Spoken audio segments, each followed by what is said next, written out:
Hello, everyone. My name is René Salgado, and I serve as president of Empresomos, a nonprofit organization dedicated to strengthening the entrepreneurial ecosystem across Central America. Our mission is to support current and aspiring entrepreneurs, small businesses, and social enterprises by facilitating access to relevant non-formal learning, mentoring, and practical resources. To learn more about our work, I invite you to visit empresomos.org. I am delighted to welcome you to our Entrepreneurial Connectivity ECCA webcast, 5 research themes of knowledge spillover theory of entrepreneurship, an analysis of 30 years of research. This session explores a landmark study by Fiedler, Belitski, Audretsch, and Khlystova, published last October 2025 by the International Journal of Management Reviews, which synthesizes 3 decades of research on how knowledge spillovers, that is to say, the flow of ideas, technologies, and expertise from universities, research institutions, and established firms, drive entrepreneurial activity and economic growth.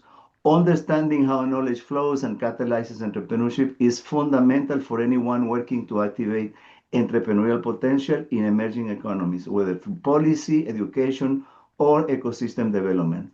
The insights from this paper can help us identify leverage points for ecosystem building efforts in our regional or national context. Our distinguished panel is the following. We are honored to have an exceptional group joining us today. Dr. Antje Fiedler, University of Auckland Business School, and Dr. Maksim Belitski of the University of Reading in Great Britain, who are co-authors of the paper and who will share the key findings and potential implications of their research. As discussants, we have Dr. Gustavo Barbosa, Loyola University New Orleans, and Dr. Carlos Rodríguez, INCAE Costa Rica, who will enrich the dialogue with reflections, questions, and insights. Here is how we will proceed over the next 45 to 60 minutes. We have introductions for 5 minutes. Each panelist will briefly introduce themselves and their work.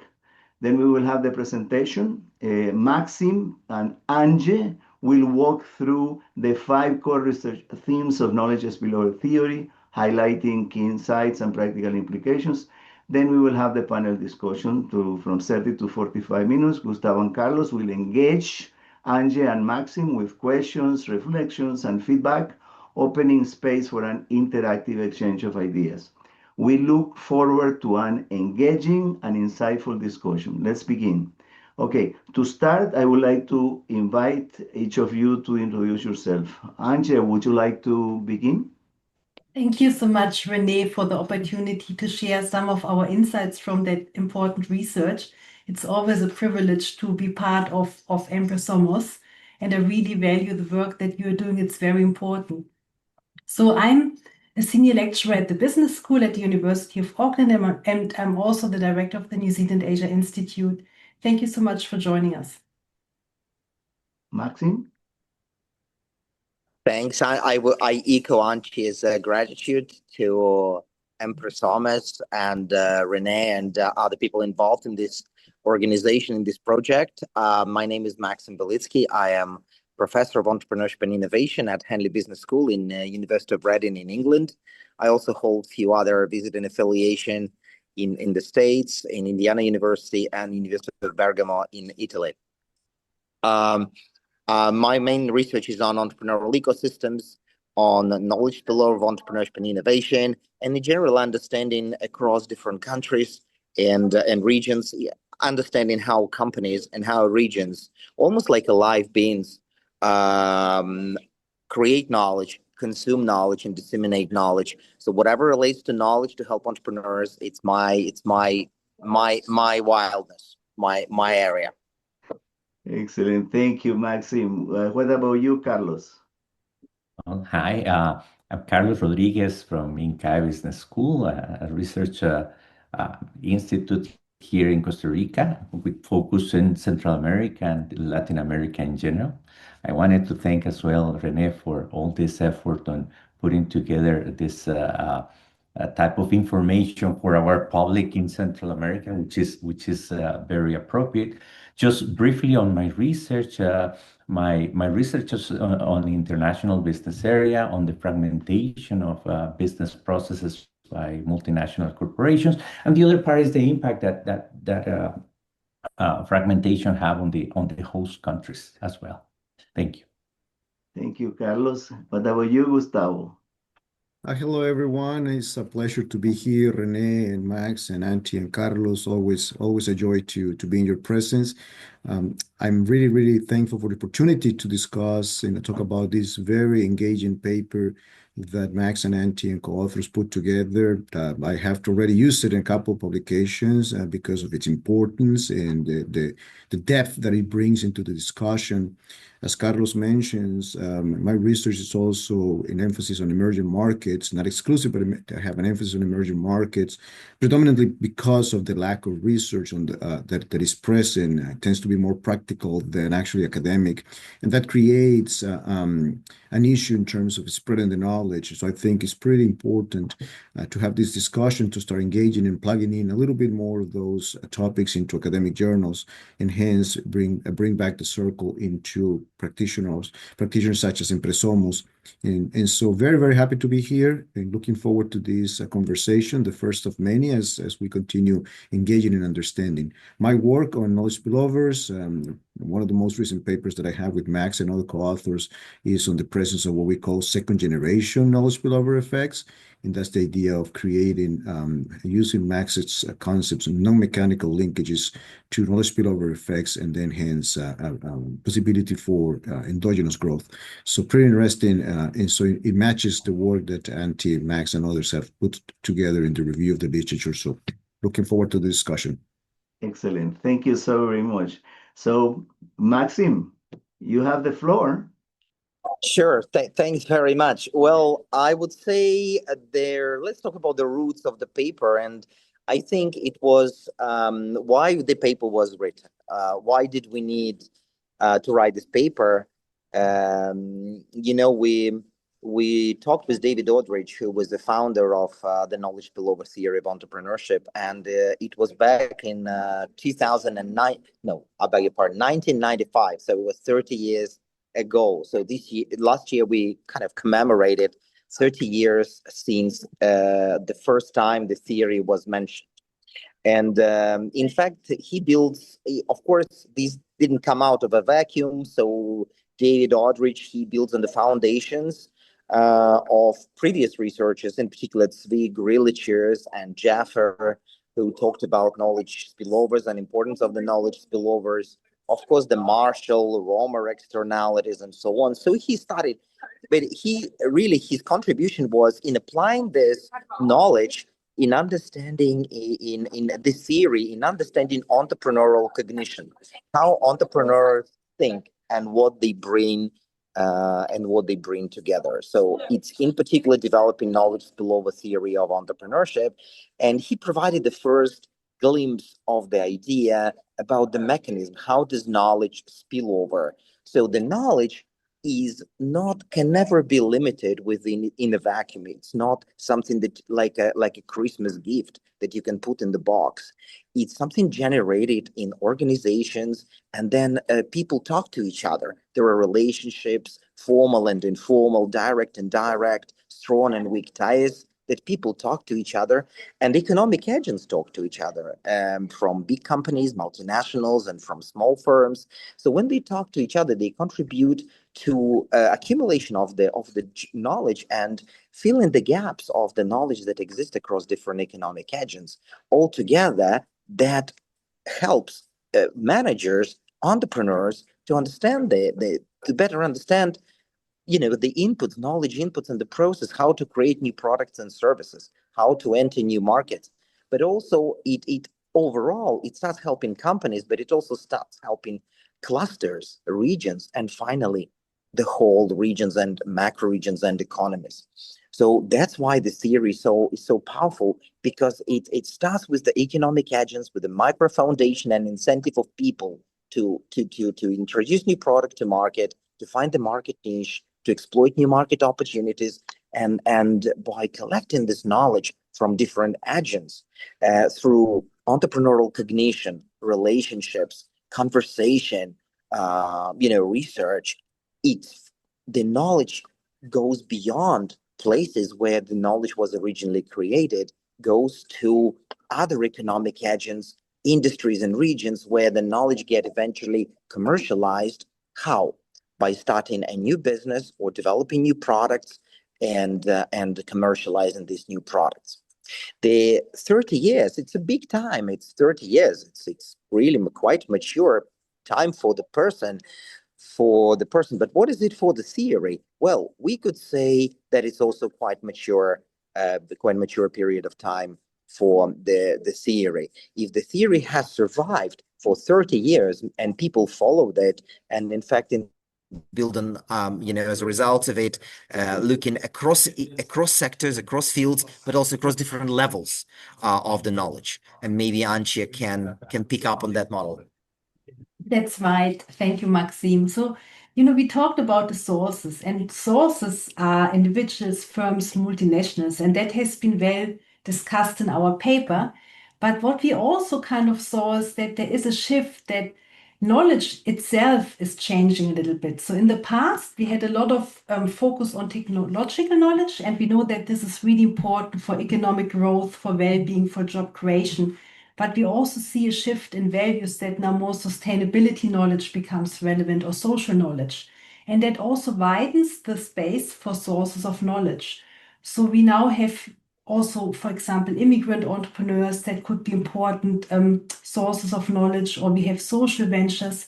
So the space is moving and it's opening up wider. And then another key important thing is that context shapes the possibilities. We heard from Gustavo at the beginning that emerging market has different dynamics and mechanisms. So what we also see in the paper, that we really have to understand the context where knowledge is created. And in the past, there was a lot of focus on places and geography, but now with technologies, and particular AI and digital technologies, we know that the context can also become virtual, right?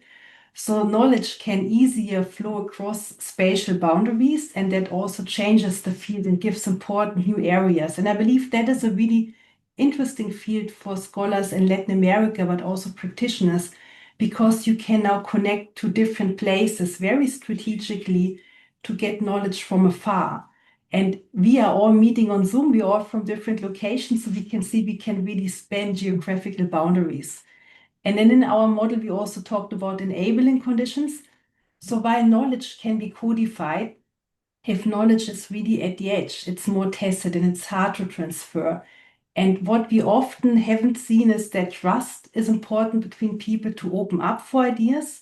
So the focus on collaborative routines is important. We need to understand what are the mechanisms, and we already have a lot of understanding. What people have highlighted in the past is absorptive capacity and entrepreneurial capabilities and vision. But again, we have new mechanisms like AI that could also become enabling mechanisms for knowledge spillover. And then finally, I want to highlight the outcomes. So we talked a lot about economic growth, innovation, that is really important for societies, productivity, but more and more it's also to have a balance between economic and sustainability goals. So that's kind of the big areas that we covered in the paper, and I think we can open for questions and discussions. Great. Thank you so very much, Maxim and Antje, for this intro. Who would like to start? Gustavo would you like to go first? Yeah, absolutely.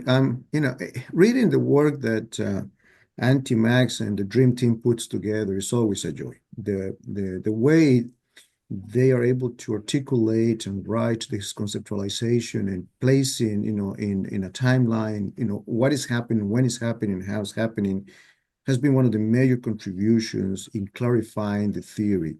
And what David did with the knowledge spillover theory of entrepreneurship and bringing the analysis from the bottom up, I think is one of the major, most important contributions, because it flips macroeconomics into microeconomics and goes all the way down to the basic unit of aggregation, which is the individual on one side and the firm on the other side.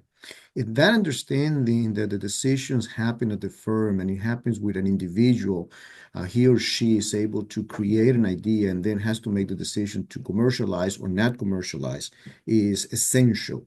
On the one hand. On the second hand is the conceptualization that knowledge, while we might see it the same way, we might interpret differently.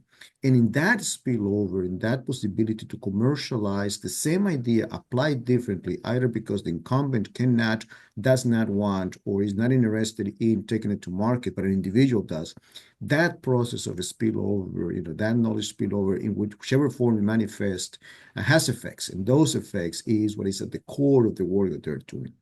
Now, Antje brings an idea that is two ideas that are very important, and that is location, location, location, and location both to generate, but also location to absorb.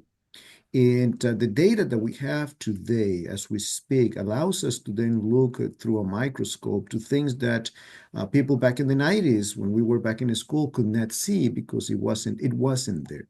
So the advancements that we observe is that now we're able to start testing the applicability and whether we can make general statements based on the knowledge spillover theory of entrepreneurship that not only apply to the segment of the market that is developed already, the US, Canada, most European countries, Japan, South Korea is making it there, New Zealand, but to the rest of the world that still has just about 7 billion people. And in that extension, I think it's very important to see how the theory and its applicability, I like to call, this something along the lines of what I titled the Delta model, the development, the execution, the location, the transferability, and the absorbability of this knowledge. And in the middle of those, how the spillovers are able to, one, create that transferability to generate what we call the first generation, effect. But most importantly, can knowledge spillover effects have a life cycle upon which you can then generate endogenous growth that could be applied and benefit, at the end of the day, benefits individuals, not just firms, but individuals via firm development into the future. And I think this is the door that the knowledge spillover theory of entrepreneurship opened. It unlocks what Romer couldn't unlock in his endogenous growth theory because it remained at the firm. The firm was the one making the changes, but it turns out to be that a firm is nothing else but a group of people, which then we have to analyze who is the people doing the analysis, where is the money being invested, why is investment happening there, why is a specific knowledge being developed in one specific location and not in another location, and can we transfer successfully the knowledge, tacit or explicit, from one location to the next? That is, are there filters, are there barriers, can people absorb it? And from here we go, right?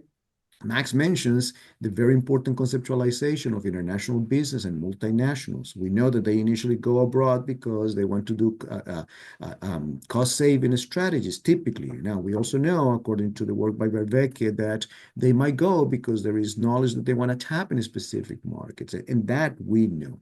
But the question then becomes, can that be the spark? And I'm going to go back here, free commercial to Creative Sparks. A call for papers is out there. Great conference. Can that be the spark that then ignites the growth in that location should that knowledge have been transferred if the firms pull out of that market? And that thing has a very, very deep ideological connotation, because one of the questions that has been brought up in the literature since the late 1950s, when the import substitution industrialization started, was multinationals go to emerging markets with intention, exclusive intention, to extract resources, extract wealth, and not develop the local economies. Well, the theory there didn't talk about spillovers. Now we have the evidence of spillovers, and what we're observing is that in many cases, the presence of multinationals are creating the possibility for local markets to start developing from within, conditional to the existence of adequate entrepreneurial ecosystems, institutions, which is the big element here, following the work of Acemoglu and others, and then the understanding of that knowledge that matches then the existence of resources in that specific location. And one of the elements is, Can knowledge be applied across markets, regardless of the consideration of what resources are available? My take on it is, I think it has to be, seasoned with what resources exist, predominantly what type of human capital exists in each location that is able to absorb, understand, and transform that knowledge into the creation of new products. In other words, the one policy fits all sort of a statement. Let's throw it out of the window, right? That's out of the window. We have to find another way to express this. And I'm going to bring and try to merge the work that Akerlof did on asymmetries or asymmetric information, and how asymmetric information also results in asymmetric development across countries, but more importantly, across regions within countries, accounting for the presence of those resources that tend to be highly concentrated. So with this, what we observe is, and I'm going to hone in even more into the Latin American region and split it between Central America and South America, which is clearly, two different markets. What we observe is pockets of heavy growth, big cities, regions that are big, cities that are bigger than regions. Sao Paulo, Mexico City, 14, 20 million people, bigger than countries. In the case of Costa Rica, the city of Sao Paulo is 4 times the country itself. So just one city is bigger than. In the development of within specific locations and transferability of that knowledge.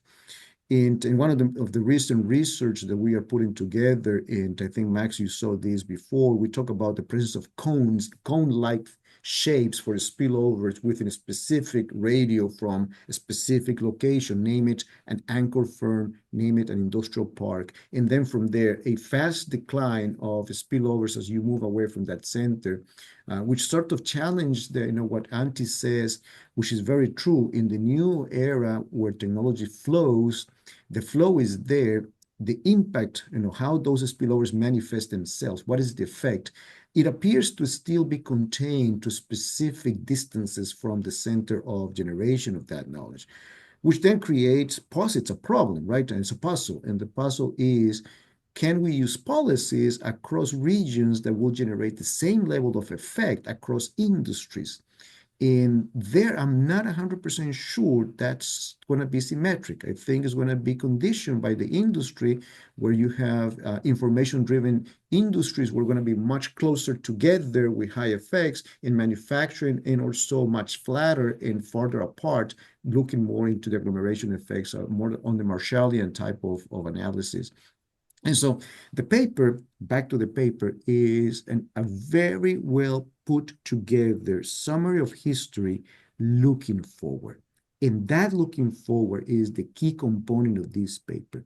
It tells a story in a very elegant, easy to understand narrative that then makes it available to a lot of people. In other words, it increases the transferability of the knowledge in a way that I have not seen yet in the literature. And I read most of the papers, and you have to piece it together.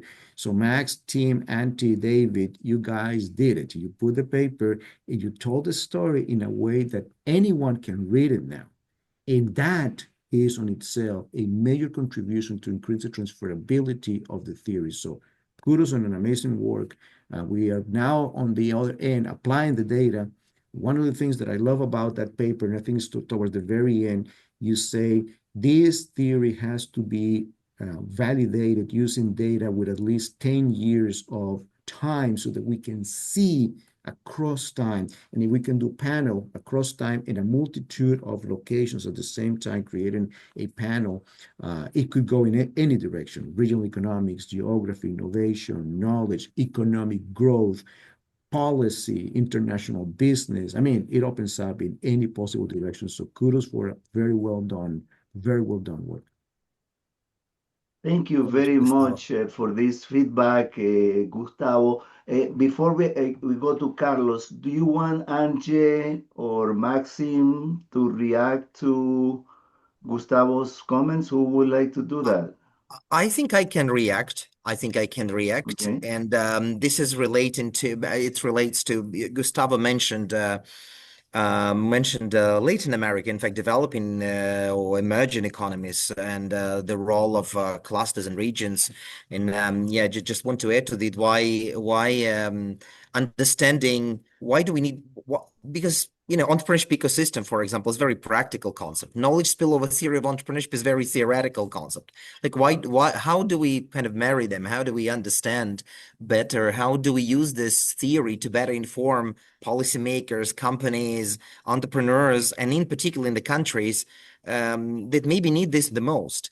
And I really appreciate participating in this kind of in this conversation, focusing on Latin America and Central America in particular, because this is where I won't say the knowledge is lacking. There's obviously a lot of knowledge, but I think the mechanisms of knowledge transfer could could be improved. And I think this is where understanding the knowledge spillover theory of entrepreneurship and innovation can help stakeholders of regional ecosystem as Mexico City or San Jose or other places, can help them to think and create those linkages that are needed to enable this knowledge transfer. And knowledge spillover, for us to understand, is not something that comes as manna from heaven, as David Audretsch would say. You also need to invest in knowledge. And often, this investment are either not possible or limited in the developing and emerging economies. I mean, internal investment in R&D, for example. And so one of the ways, and this is where Latin America and Central America companies could be, and entrepreneurs could be in particular vigilant, is to source knowledge from those multinational companies and FDI that come in the region. By welcoming those companies in the region, for example, they could learn from them indirectly through talking, through meeting them in their third places, just communicating with those managers and entrepreneurs, or by working in those companies and then leaving the company or doing like a side hustle, starting a business. So that can help.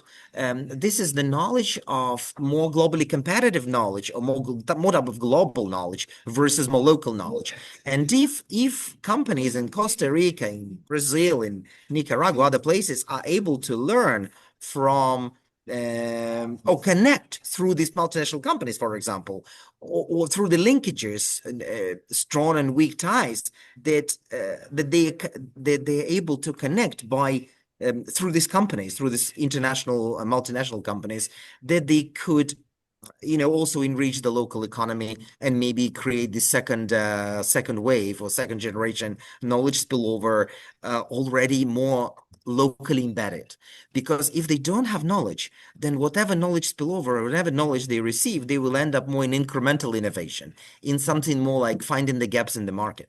If they're able to create the capabilities and absorptive capacity by working with this type of organizations or working together, and source this knowledge internationally, then it improves the quality of their capabilities, quality of knowledge, so they're able to come with more radical, with more creative destruction type of innovation, and more radical models of starting a business. So that's why for emerging economies, for developing economies, I think this openness and international focus and openness is very important. But in particular, knowledge spillover tells us what mechanism, how you can source them.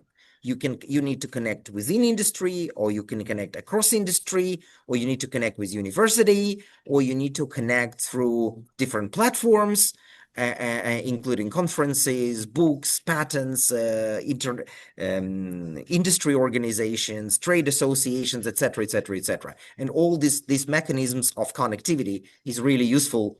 That's why I think it's so important for Latin America. Can I just add a little bit? When you look at Asia and particularly China, you can see that China really had a double-digit growth for many years, and they really managed to become an innovation leader. They moved from a manufacturing hub to an innovation leader in many sectors. And I think there's a lot that we can learn from China as an ecosystem builder, how they facilitated knowledge spillover across different levels. So they had policies on an individual level that they really enabled students to study overseas and come back. So they had scholarships that enabled students to go to the top universities overseas across different regions. And then the students, they brought that knowledge back to China. And there was a condition that after they would have completed their studies, they would need to live a certain time in China, or otherwise they would need to pay that money back. But they also had like a lot of skilled labor who really moved to places like Silicon Valley and other ecosystems, and developed and absorbed knowledge from overseas and then moved it back to China. So that was on the individual level. But then on the firm level, there was that idea about link, leverage, and learn, that you had a lot of attraction for multinationals to collaborate with Chinese firms. So you had a lot of tax incentives, you had economic zones where you could really had good conditions. So in a way, a lot of multinationals, they came to China, but then they had to, in a way, collaborate also with local firms. So they had to do, for example, JVs where there was a certain ownership that was done by a Chinese company. And that is a nice condition for knowledge spillovers.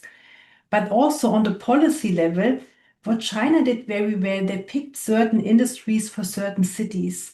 And that in a way created like these clusters.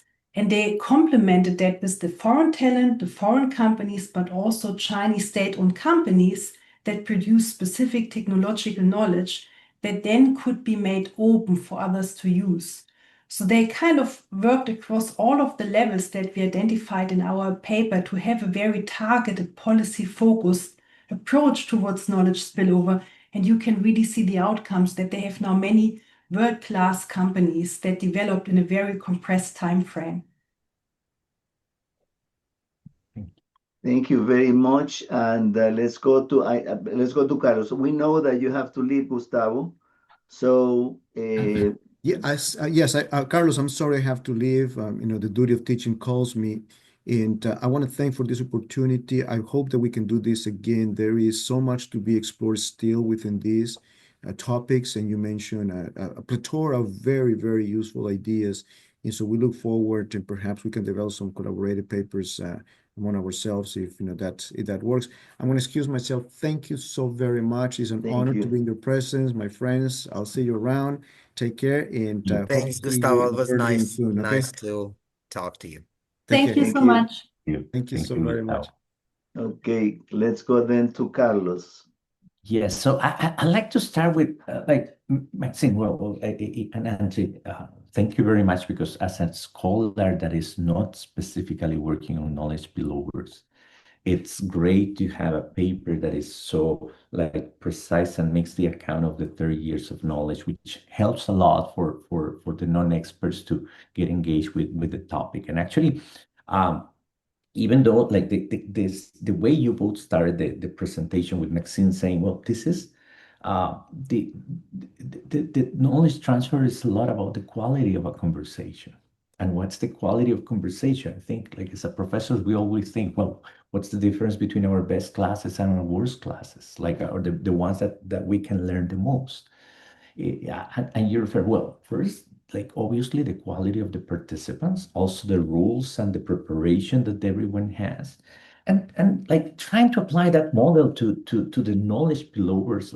First, the first moment, the first direction I like to lead this conversation, particularly for Central America. Actually, I'm being a bit exclusive of South America on those big contexts and big populations that Gustavo was talking, because I think small countries present a particular angle that needs to be explored in more depth. And first, regarding with the quality of participants, many of the comments are always, well, you go for multinationals, attract companies who have a lot of knowledge, and you bring them up. But one of the characteristics of small countries, such as the ones in Central America, we're not very attractive as sources of markets for the company. So they come for certain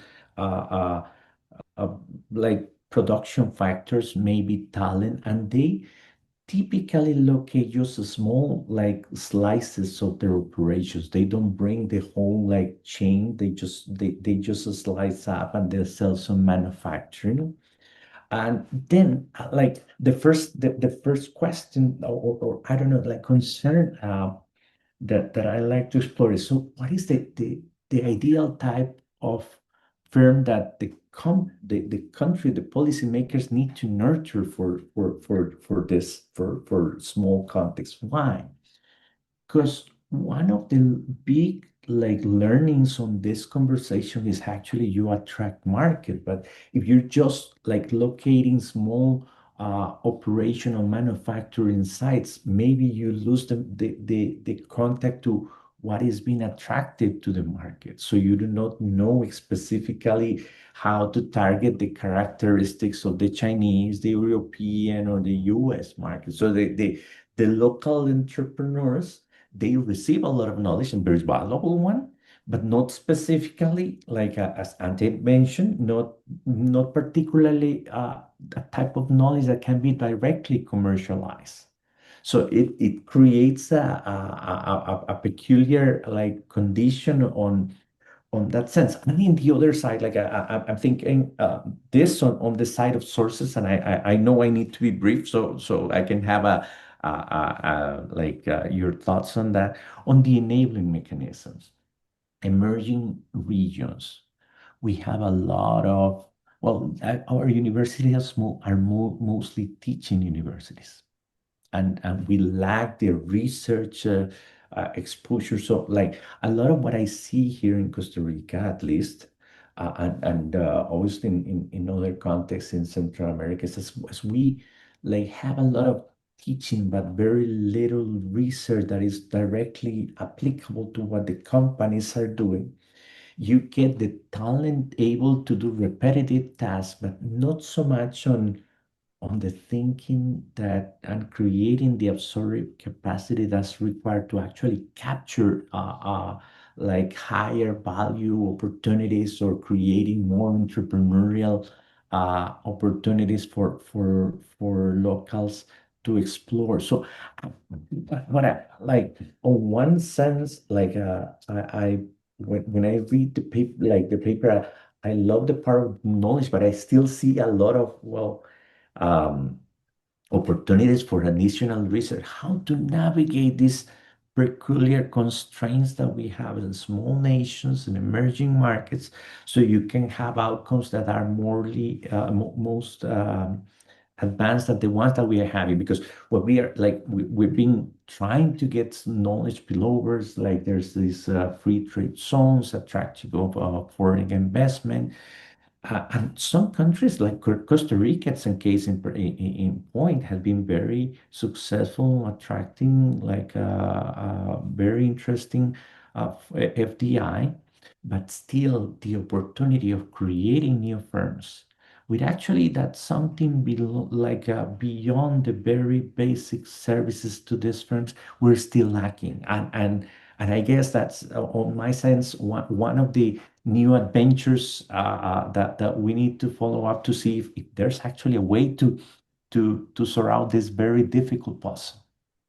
But I wanted to stop there to hear what your thoughts are, and but thank you, because it's been amazing, all the learning that you have placed here, and all the sparks, the creative sparks that you're producing with this excellent article. Thank you, Carlos. I think the topic that you pointed out for the small countries, it's really critical for New Zealand as well, because as you may know, we are small too, and we are very isolated. And we do have a lot of technology entrepreneurship, and it has really emerged in the last 10 years, that we have had a lot of successes. And I don't have the full answer, but maybe some observations, that's perhaps my own observation and reflection, is that what we have done, we really celebrate our heroes. So it's really about finding these successful tech entrepreneurs, telling their story, giving that playbook to others. And you can see patterns. Our high growth tech companies in New Zealand, they all have linkages to other ecosystems. We do have strong connections to Silicon Valley, where we actually have a Kiwi connection, where other Kiwis help Kiwis. We have something that we call the 2 degrees of separations, where really New Zealanders, because we are so small, we have that soft power, and we really want to help each other, and we understand the importance of having more tech entrepreneurs for the socioeconomic well-being for our country. So it's almost an ideal, that a value that people will try to support each other. And we have like little tech support groups, like little ecosystems that are just entrepreneurs are very generous to share their experience, their failures, their mistakes. And I think that really creates like a nice dynamic. And then you get like, you can scale it over time. So once you have more and more success stories, then your playbook becomes more codified for others to follow it. And then the second mechanism, and I'm not sure about Costa Rica, but we have a very good university here. We have several good universities. I'm probably a bit biased from the University of Auckland, where we have a strong focus on enabling startups. And we do have like a little incubator, and we have lots of activities where entrepreneurs can come together, meet, and also utilize the knowledge that is produced by the university. So I believe that's an important pillar too, that we just try to really have an outreach and an impact beyond academia for the university, and that is celebrated. So there's a real incentive for academics to engage with industry. Maybe Maxim has some other ideas, but Please, that is Maxim, go ahead. Yes, I could add to that. You mentioned, I think knowledge in general is important independently. You are in thinking to start a very basic services or something, kind of a corner shop or any community shop or a swimming pool or actually a high tech, maybe microchip or microchip company that now has been a lot of conversation in the US where to build the microchip factories in Atlanta, not Atlanta, Arizona is competing with New York City, New York State, not New York City, but New York State to allocate the companies and so on, to allocate these microchip factories and so on. But knowledge, everyone needs knowledge. So it at any level. Of course, what is critical is what type of knowledge companies are looking for. And for example, the knowledge that is produced by the university, it's clearly could be very, we can call it basic knowledge, but it's not basic knowledge. That's highly theoretical. It takes a lot of time. It takes very long to commercialize this knowledge because it's not readily available to take it and commercialize. It could be just some formulas or some, a couple of a new material that has been created. I was at the workshop in Cambridge University. There's a researcher comes with the material that stretches like very, very far away. Can stretch like 10 meters away. And he doesn't know what to do with this material. He mixed elements, ingredients, and he got this material, and then now he just presents it to the public, 400 people audience, entrepreneurs, investors, researchers, and asks them, look, I created this. I think it's very interesting because it's new, but I don't know which industry I can use it. So then this knowledge, it takes time then to understand what is this material, how you can stretch it further, what application for this new material can be. It may take years, and so investors may also be careful and not immediately jump and invest. They may wait, and so for the university knowledge, it usually requires a long engagement. Industry entrepreneurs working together with the university over a long period of time, adapting and improving the products and trying and doing trial and errors and testing this. So in this way, it's kind of more of a marathon knowledge story rather than the sprint knowledge story. And this marathon knowledge or knowledge from the university may take long, but this knowledge is often more radical, like that material that I found in Cambridge University. So it takes longer, but it's due to high novelty, non-trivial elements, and some new products.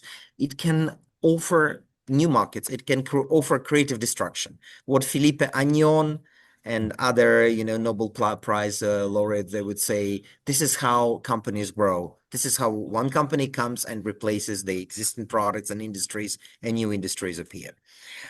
Knowledge from the industry is more immediate, is more like a sprint knowledge, because companies work already on something. And then like COVID vaccines, for example, or we can see this example in their automotive industry, car manufacturing, and other, when they combine Chevrolet working with Chrysler, with Fiat, bringing the chassis of a Fiat to create a car for the American cities and getting the knowledge of American customers, American market, American regulation, but then technology and engineering from Fiat in Torino, in Italy, to create a new Chevrolet model. So this is something where industries already work together, and we don't expect a flying car, but we just expect a new car for the American city. If you want a flying car, then maybe you need to engage in more R&D, and it becomes a really long-term process. So despite the fact that it's high-tech manufacturing or services,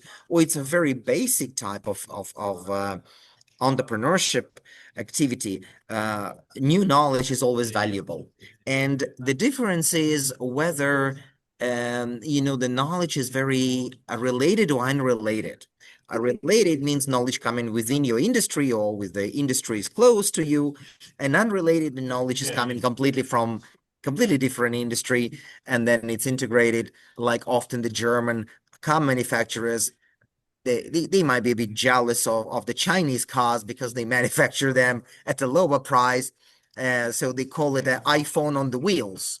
Because that is, taking this technology from iPhone and putting them in the car, like Xiaomi car did, for example, the business model, Xiaomi phone, and then now is a leading sport car manufacturer in China and globally. So it's interesting how things can be combined to come up with completely new products. And I think there is a time involved, how long you're ready to wait, how far you're able to stretch the industry to go, and what type of your business, how it can contribute to your business. So I wouldn't exclude, I would say, corner shops, barber shops, coffee shops, sport places, art galleries. They all benefit by sourcing knowledge from within the industry and across the industries, and they in fact become themselves bridges between different economic agents, how the knowledge travels in the space, in the regions, and globally, not only through internet, but also through bringing people together in the certain locations where they talk to each other, and then the tacit knowledge, and then people learn, and then they can introduce it into their routine, their everyday jobs, for starting businesses, or just improving the ways they live and work. Thank you. Thank you so very much. Thank you. Do you have something to add, Carlos, or do you have another reaction?